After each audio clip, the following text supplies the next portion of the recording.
श्री कृष्ण वंदे जगद्गुरु। चंद्रकांता आध्यात्मिक YouTube channel पर आपका पुनः अभिनंदन। चिदांश अग्रवाल से आप सुन रहे हैं अर्जुन रण क्षेत्र कुरुक्षेत्र धर्म क्षेत्र में आखिर किंग कर्तव्य विमूढ़ कैसे हो गया। थोड़ा बैकग्राउंड में जाएंगे आज। पहले आगे बढ़ने से पहले चैप्टर नंबर 1 के 28वें श्लोक पर जाने से पहले थोड़ा पीछे जाएंगे। ये वही गांडीवधारी धुरंधर अर्जुन है जो पूरे समुद्र को अपने बाणों से बीन सकता है।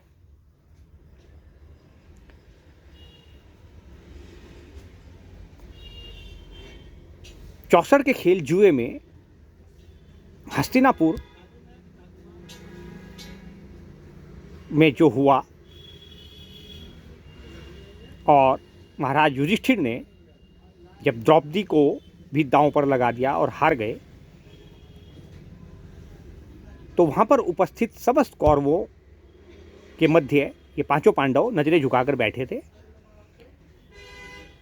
और आप सब जानते हैं देवी द्रौपदी की जो लाज थी वो उनके भ्राता बहन मानते थे श्री कृष्ण द्रौपदी को। उन्होंने आकर के उनकी रक्षा की थी। अंतिम चरण में सबसे सहायता मांगने के बाद जब द्रौपदी को लगा कि अब कोई नहीं बचा कृष्ण के अतिरिक्त, तब उसने कृष्ण को पुकारा था। तब हस्तिनापुर की सभा में पड़पितामह अर्जुन का पड़पितामह भीष्म पितामह से लेकर के और अंधा धृतराष्ट्र राजा तमाम धर्म धुरंधर वहां पर मौजूद थे। कर्ण सहित दोनों साइड के पूरा कुरुवंश वहां पर उपस्थित था। और हारने के बाद जब भीम ने दुर्योधन की जांग तोड़ने की प्रतिज्ञा ली थी और अर्जुन ने पूरे कुरुवंश को समाप्त करने की वहां पर प्रतिज्ञा ली थी, तत्पश्चात 12 वर्ष के वनवास और 1 वर्ष के अज्ञातवास के पश्चात उसको भोगने के बाद जब ये वापस लौटे और तय हो गया कि अब युद्ध होगा या युद्ध होकर रहेगा, तब भी भगवान श्री कृष्ण ने एक प्रयास किया था। वो शांति दूत बनकर हस्तिनापुर गए थे शांति की बातचीत करने के लिए और मामले को सुलझाने के लिए। श्री कृष्ण ने मात्र 5 गांव मांगने का प्रस्ताव धृतराष्ट्र को दिया था, जिसमें दुर्योधन बीच में उठकर बोला था, सुई की नोक के बराबर भी जमीन नहीं दूंगा। और इस बीच का सारा घटनाक्रम आपको मालूम है। इन लोगों को अपने सामने उपस्थित देखकर विरोधी पक्ष में अर्जुन ने जब इन्हीं को, जिन्होंने देवी द्रौपदी का चीरहरण अपनी आंखों से देखा और इन दोनों भाइयों ने इस पूरे कुरुवंश को समाप्त करने की प्रतिज्ञा वहीं हस्तिनापुर में ली थी, अज्ञातवास से पहले और 12 वर्ष का वनवास भोगने से पहले, इन सबको अपने सामने उपस्थित देखकर ये अर्जुन बोला भगवान श्री कृष्ण से। आइए जरा 28वें श्लोक पे देखते हैं क्या बोला। ये युद्ध की इच्छा रखने वाले मेरे मित्र, मेरे भाई, संबंधियों को मैं सामने देखकर मेरे शरीर के अंग कांप रहे हैं, मेरा मुंह सूखा जा रहा है। अपनी तरफ से कुछ नहीं बता रहा हूँ। श्रीमद् भगवत गीता में चैप्टर नंबर 1 अर्थात अध्याय नंबर 1 श्लोक नंबर 28 स्टूडेंट्स को आज की भाषा में बता रहा हूँ। अंग कांप रहे हैं, मेरा मुंह सूखा जा रहा है, मेरा सारा शरीर कांप रहा है, मेरे रोंगटे खड़े हो रहे हैं, मेरा गांडीव धनुष मेरे हाथ से छूटा जा रहा है, मेरी त्वचा जल रही है, मैं सूखा जा रहा हूँ, मैं गिरने के लिए तैयार हूँ। मैं यहाँ पर लिखा हुआ है, मैं यहाँ अब और अधिक खड़ा रहने में असमर्थ हूँ, अर्थात मुझे चक्कर आ रहे हैं, मैं गिरने के लिए तैयार हूँ, मैं खुद को भी भूल रहा हूँ, मेरा ब्लड प्रेशर हाई हो गया है, मेरा सिर चकरा रहा है, और मैं किसी भी समय गिर सकता हूँ। हे मधुसूदन, हे श्री कृष्ण, मुझे तो अमंगल ही अमंगल के कारण दिखाई दे रहे हैं। ये अभी अर्जुन ही बोल रहा है। चैप्टर नंबर 1 उसकी किस प्रकार किंग कर्तव्य विमूढ़ हुआ वो चल रहा है। चैप्टर नंबर 1 श्लोक नंबर 31। हे कृष्ण, इस युद्ध में, इस होने वाले युद्ध में अपने ही स्वजनों को, ये वही स्वजन हैं जिन्होंने अभी अर्जुन की पत्नी देवी द्रौपदी, जिसको अर्जुन ने स्वयंवर में हासिल किया, देवी द्रौपदी का चीरहरण देखकर वहाँ बिना लज्जा के खुशियाँ मना रहे थे। ये वो हैं संबंधी, सगे संबंधी जो युद्ध भूमि में अर्जुन के विरुद्ध खड़े हैं कौरव पक्ष में। उनको देख करके कह रहा है अर्जुन कृष्ण से, अपने ही स्वजनों का वध करने में न तो मुझे कोई अच्छाई दिखती है और न मैं ऐसी विजय की कामना करता हूँ, न मैं ऐसे सुख को भोगने की इच्छा रखता हूँ। हे गोविंद, हे कृष्ण, हे मधुसूदन, हमें राज्य, सुख अथवा ऐसे जीवन से क्या लाभ। अर्जुन कह रहा है, सामने सत्य स्वरूप धारण करके उपस्थित है भगवान श्री कृष्ण, उनसे कह रहा है। चैप्टर नंबर 1 चल रहा है। जिन सारे लोगों के लिए हम उन्हें चाहते हैं वो सारे युद्ध भूमि में मेरे सामने खड़े हैं। हे मधुसूदन, हे केशव, जब गुरुजन, पितृगण, पुत्रगण, पितामह, मामा, ससुर, पौत्रगण, साले, बहनोई और न जाने अन्य सारे संबंधी अपना अपना धन, राज्य और प्राण देने के लिए तत्पर हैं और मेरे समक्ष युद्ध के लिए खड़े हैं, तो फिर भला मैं इनको क्यों मारना चाहूँगा, भले ही ये मुझे क्यों ना मार डालें। हे समस्त जीवों के पालक, हे केशव, मैं इन सभी से, इन सब से, जितने कौरव पक्ष में खड़े हैं, इन सब से लड़ने के लिए तैयार नहीं, भले ही बदले में मुझे तीनों लोगों का राज्य भी क्यों ना मिल जाए। इस पृथ्वी की तो बात ही छोड़ दीजिए आप, भला धृतराष्ट्र के 100 पुत्रों को मारकर हमें कौन सी प्रसन्नता मिलेगी। अर्जुन कह रहा है भगवान श्री कृष्ण को युद्ध भूमि, रण क्षेत्र, धर्म क्षेत्र, कुरुक्षेत्र के मध्य में भगवान श्री कृष्ण ने उसका रथ ले जाकर उसके कहने पर खड़ा कर दिया। और ये वही अर्जुन है जो मैंने अभी आपको पहले बताया। आगे देखिए क्या कह रहा है, अभी चल ही रहा है चैप्टर नंबर 1। अर्जुन ही बोले जा रहा है, अभी बोलते जा रहा है, भगवान श्री कृष्ण मुस्कान के साथ सुन रहे हैं, अभी आराम से खड़े हैं और सुन रहे हैं अर्जुन को। आगे बोला, अगर हम ऐसे आतताइयों का वध करते हैं तो भी हम पर पाप चढ़ेगा। अतः यह तो बिल्कुल उचित नहीं होगा कि हम दुर्बुद्धि दुर्योधन, धृतराष्ट्र के पुत्रों और उनके मित्रों का वध कर दें। हे लक्ष्मीपति, हे माधव, हे श्री कृष्ण, इससे हमें क्या लाभ होगा कि हम अपने ही कुटुंबियों को मारकर इस पृथ्वी का सुख भोगें और सुखी हो सकें। हे जनार्दन, हे केशव, यद्यपि लोभ से अभिभूत चित्त वाले ये लोग अपने परिवार को मारने, अर्थात पांडवों को मारने में और उनके मित्रों से विद्रोह करने में, पांडवों के साथ जो सेना खड़ी है, कोई दोष नहीं देखते, किंतु हम लोग तो जो परिवार को विनष्ट करने में अपराध देख सकते हैं, ऐसे पाप कर्मों में क्यों प्रवृत्त हों, क्यों लिप्त हों। अर्जुन कहे जा रहा है।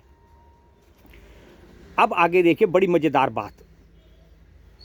ऐसा लगता है सारा ज्ञान अर्जुन ने ही कवर कर लिया। ऐसा इतना बड़ा उपदेश आखिर भगवान श्री कृष्ण ने अर्जुन को दिया, कोई तो बात रही होगी ना, तो किंग कर्तव्य विमूढ़ अर्जुन को दिया।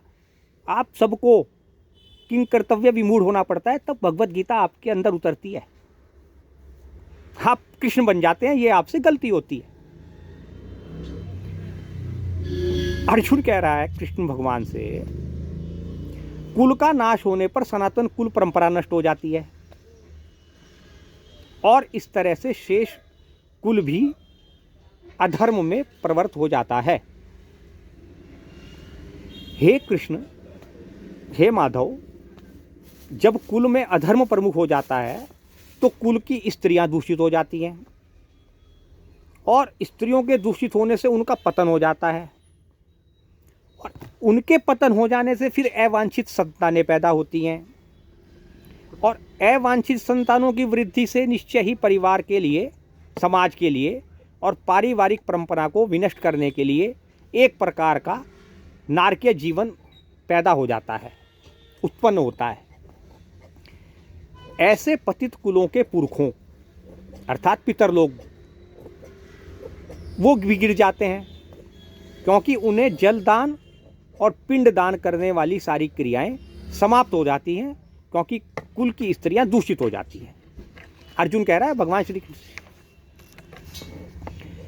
जो लोग इस कुल परंपरा को विनष्ट करते हैं और इस तरह अवांछित संतानों को जन्म देते हैं, उनके दुष्कर्मों के परिणाम स्वरूप समस्त प्रकार की सामुदायिक योजनाएं और पारिवारिक कल्याण के कार्य भी विनष्ट हो जाते हैं। हे प्रजापालक, हे दीनदयाल, हे माधव, हे कृष्ण, ऐसा मैंने आचार्यों की परंपरा से सुना है जिन्होंने मुझे पढ़ाया। जो लोग कुल धर्म का विनाश करते हैं वे नरक में वास करते हैं। ये कितने आश्चर्य की बात है कि हम सब जघन्य पाप कर्म करने के लिए उद्धृत हो रहे हैं, आगे बढ़ रहे हैं। राज्य सुख भोगने की इच्छा से प्रेरित होकर हम अपने ही संबंधियों को मारने पर तुले हैं। ये वही संबंधी हैं जिन्होंने वहाँ द्रौपदी के चीरहरण का पूरा ड्रामा अपनी आंखों से देखा है। वो संबंधी हैं, ये सारे जो सामने खड़े हैं, उनके विषय में कह रहा है अर्जुन।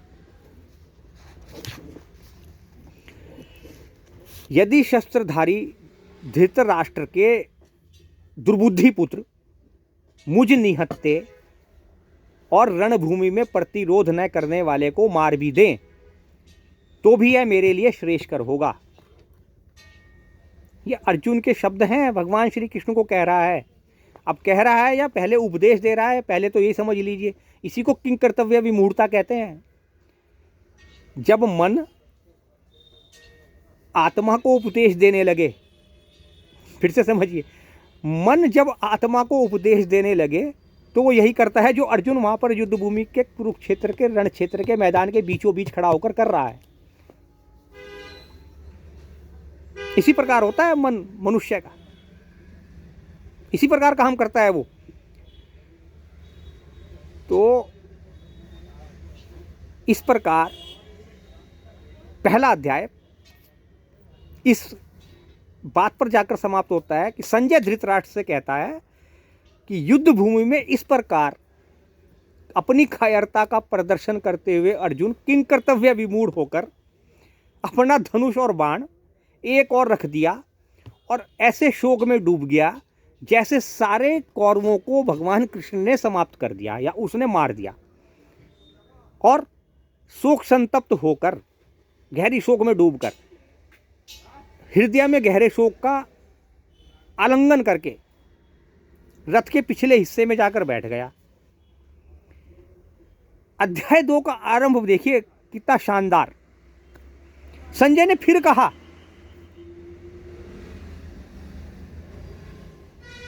धृतराष्ट्र को बता रहे हैं अब संजय, करुणा से अभिभूत हुए शोक युक्त आंसू बह रहे हैं टपाटप अर्जुन के। उसको ऐसा देखकर हंसते हुए भगवान मधुसूदन श्री कृष्ण ने ये शब्द कहे। क्या कहा ये बताना जरूरी है। तत्पश्चात हम अध्याय 2 जो कि गीता का सार है, जो आत्मा है पूरी श्रीमद् भगवत गीता की, उस पर आगे बढ़ेंगे। पहले देखते हैं भगवान श्री कृष्ण ने चैप्टर नंबर 2 के श्लोक नंबर 2 में क्या कहा अर्जुन को, मैं नहीं कह रहा हूँ, अर्जुन को भगवान श्री कृष्ण ने वही कहा जो मैं अभी आपसे कह रहा था। भगवान बोले, हे अर्जुन, तुम्हारे मन में यह कलमश, ये जो गंदगी है इतनी भरी हुई, आई कहाँ से? यह उस मनुष्य के लिए बिल्कुल अनुकूल नहीं है जिसने धर्म को पढ़ा हो, जो अपने जीवन के मूल्य को जानता हो, जो मनुष्य हो। एकमात्र इस धरा पर, इस पृथ्वी पर मनुष्य है जिसके लिए जीवन के मूल्यों की कुछ महत्व है। तुम इससे केवल उच्च लोक ही नहीं, उसकी तो बात ही छोड़ दो अर्जुन, तुम्हें तो अपयश की भी प्राप्ति होगी। अगर तुम ऐसा सोचते हो, पहली बात तो तुम किंग कर्तव्य विमूढ़ हुए ही क्यों?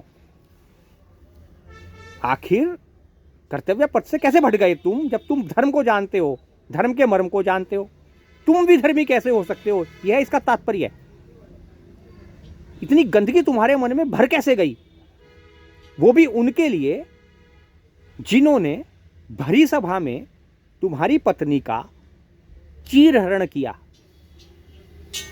और तुम पांचों सिर झुकाकर बैठे हुए देखते रहे। उन लोगों के प्रति तुम्हारे मन में ऐसे भाव आए कहां से? ये सारे के सारे गंदे लोग हैं, ऐसी कहा होगा भगवान श्री कृष्ण ने अर्जुन को। आपको लग रहा होगा ये तो कहां से आ गया भाई नया उद्घोषक, लेकिन अर्जुन के दृष्टिकोण से देखता हूं मैं श्रीमद् भगवद गीता को, भगवान कृष्ण के नहीं, भगवान। अगर वहाँ आप अपने आप को अर्जुन की जगह रखकर देख लीजिए और फिर सोचिए जरा। ऐसे आती है क्लास, रखिए आप अपने आप को अर्जुन की जगह, पता लगेगा आपको। मैंने जब अपने आप को अर्जुन की जगह रखा और मैं अगर अर्जुन की जगह पे हूँ और मैं ये कहूँ तो भगवान कृष्ण मेरे एक तमाशा रसीद करेंगे पहले तो, कि बेटे ये ले पकड़, एक देंगे गाल पे खींच के। अच्छा मेरे साथ रहता है, मुझे भगवान कहता है, मुझे सब कुछ कहता है और बात करता है इनकी गंदे लोगों की, तो एक तमाचा लगाते हैं वो सबसे पहले। वही तमाचा अर्जुन को उन्होंने चैप्टर 2 अर्थात अध्याय 2 और श्लोक 3 में लगाया। वो हम आपको आगे बताएंगे, आप बने रहिए हमारे साथ। आप समझ में आ गया होगा आपकी कि वो किंग कर्तव्य विमूढ़ कैसे हुआ। ये बड़ी अद्भुत बात है। तो श्रीमद् भगवद गीता अगर आपको समझनी है तो आप बने रहिए चंद्रकांता आध्यात्मिक यूट्यूब चैनल। और पुनः हम अपने इस प्रोग्राम को हमारे मित्र भाई राहुल सिंह जो का चैनल है श्री हनुमत भक्ति दर्शन चैनल, उस पर हमारा ये वीडियो आप पुनः देख सकते हैं, उस पर भी चलता रहता है। वो भी हमारे मित्र हैं, वो लगाते हैं। तो बने रहिए आप हमारे साथ। हम चैप्टर नंबर 2 पर आपको बताएंगे कि जो तमाचा अर्जुन के श्लोक नंबर 3 में मारा भगवान ने, कैसे मारा।